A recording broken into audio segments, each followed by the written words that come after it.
Bonjour, dans cette vidéo, tu vas apprendre à déterminer les limites de fonctions écrites sous la forme d'une somme. Voici le tableau résumant les situations que l'on va rencontrer. Imaginons qu'on ait affaire à une fonction qui s'écrit sous la forme d'une somme f de x plus g de x et que l'on souhaite déterminer la limite lorsque x tend vers a désignant un nombre réel ou bien plus l'infini ou moins l'infini. Pour ce faire, on va d'abord déterminer la limite de f de x lorsque x tend vers a et la limite de g de x lorsque x tend vers a. Le même a. Bon, imaginons que la limite de f de x lorsque x tend vers a est égale à L et que la limite de g de x lorsque x tend vers a est égale à un nombre réel L'. Et bien, de manière naturelle, la limite de la somme lorsque x tend vers a, c'est la somme des limites, c'est-à-dire grand L plus grand L'.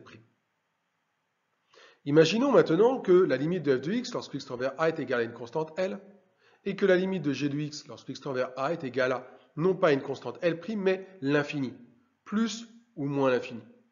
Eh bien, grand L plus plus l'infini, on dira que ça vaut plus l'infini, et grand L plus moins l'infini, on dira que c'est moins l'infini.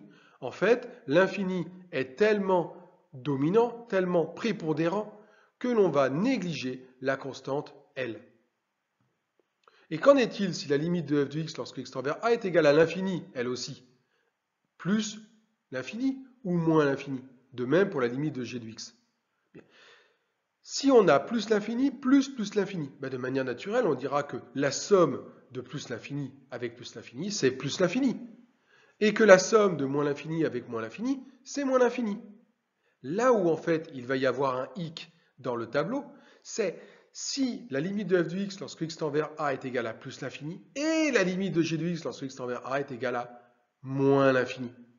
Et bien ici, plus l'infini plus moins l'infini, on dit qu'on est dans une forme indéterminée. Cela signifie qu'on ne peut pas prévoir la limite de la somme à l'aide du tableau. Il va falloir se débrouiller autrement. Écrite sous cette forme-là, l'expression de la fonction f ne te permet pas de déterminer les limites. Il te faut alors la transformer, peut-être en développant, peut-être en factorisant, peut-être en réduisant au même dénominateur. Bref, je te fournirai dans d'autres vidéos des astuces permettant de lever des formes indéterminées. Considérons le premier exemple suivant. Sauras-tu déterminer la limite cherchée? N'hésite pas à mettre la vidéo sur pause. Ici, on souhaite déterminer la limite lorsque x tend vers moins l'infini de l'exponentielle x plus 1 sur x moins x au cube. Tu observes que l'écriture de l'expression exponentielle x plus 1 sur x moins x au cube est tout simplement une somme. La dernière opération est ici. C'est une soustraction. Donc c'est une différence, ou alors on peut estimer que c'est plus moins x au cube, auquel cas on aura affaire à une somme. De toute façon, somme, différence, même combat pour la théorie sur les limites. On va essayer d'exploiter le tableau que je t'ai présenté en début de vidéo et on va regarder si on est capable de déterminer les limites de exponentielle x lorsque x tend vers moins l'infini, de 1 sur x lorsque x tend vers moins l'infini et de moins x au cube lorsque x tend vers moins l'infini. Et on va espérer ne pas tomber sur une forme indéterminée. S'il ne s'agit pas d'une forme indéterminée, alors on pourra foncer tête baissée dans la rédaction de la solution de la recherche de limites. Mais si tu observes que tu as affaire à une forme indéterminée, alors il te faut transformer l'écriture pour lever cette forme indéterminée. Allons-y. Ici, la limite exponentielle x lorsque x tend vers moins l'infini, c'est égal à 0. Il s'agit d'une limite de référence. La limite de la fonction inverse lorsque x tend vers moins l'infini, c'est aussi une limite de référence et c'est égal à 0. Et la limite de moins x au cube lorsque x tend vers moins l'infini est égale à plus l'infini. Ainsi, par somme, on a que la limite cherchée est égale à plus l'infini.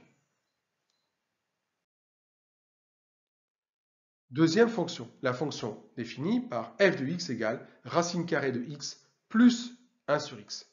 Tu observes ici qu'il s'agit de la somme entre la racine carrée de x et 1 sur x. Il s'agit donc d'une fonction écrite sous la forme d'une somme. On va alors envisager la limite lorsque x tend vers 0 de racine de x et séparément la limite lorsque x tend vers 0 de 1 sur x et de regarder si on n'est pas dans la situation d'une forme indéterminée. Ici, la limite de racine de x lorsque x tend vers 0, la fonction racine carrée est définie en 0. Donc la limite, c'est l'image de 0, c'est-à-dire racine carrée de 0. Autrement dit, la limite cherchée est 0. La limite de 1 sur x lorsque x tend vers 0, eh bien on ne sait pas. C'est l'infini, oui, mais on ne sait pas. Ça dépend si c'est un 0 plus, auquel cas la limite de 1 sur x serait plus l'infini, ou bien si c'est un 0 moins, auquel cas la limite de 1 sur x lorsque x tend vers 0 moins, ça serait moins l'infini, d'après les limites de fonction de référence. Alors ici, s'agit-il d'un 0 plus ou d'un 0 moins? En fait, je ne te l'ai pas donné si c'était 0 plus ou 0 moins ici dans l'énoncé, pour la simple et bonne raison que dans ta fonction ici, il y a racine carrée de x, et tu es censé savoir que racine carrée de x n'est calculable que pour des x supérieurs ou égal à 0, c'est-à-dire pour des x plus grands que 0, c'est-à-dire à droite de 0, et pas plus petit que 0 ou à gauche de 0. Autrement dit, ici, c'est un 0 plus, ça ne pourrait pas être de toute façon un 0 moins. Alors, on doit chercher la limite de 1 sur x lorsque x tend vers 0 plus. Et cette limite-là, c'est plus l'infini. Tu peux alors conclure que par somme, la limite cherchée lorsque x tend vers 0 est égale à 0 plus l'infini, on écrit plus l'infini. À bientôt pour une nouvelle vidéo.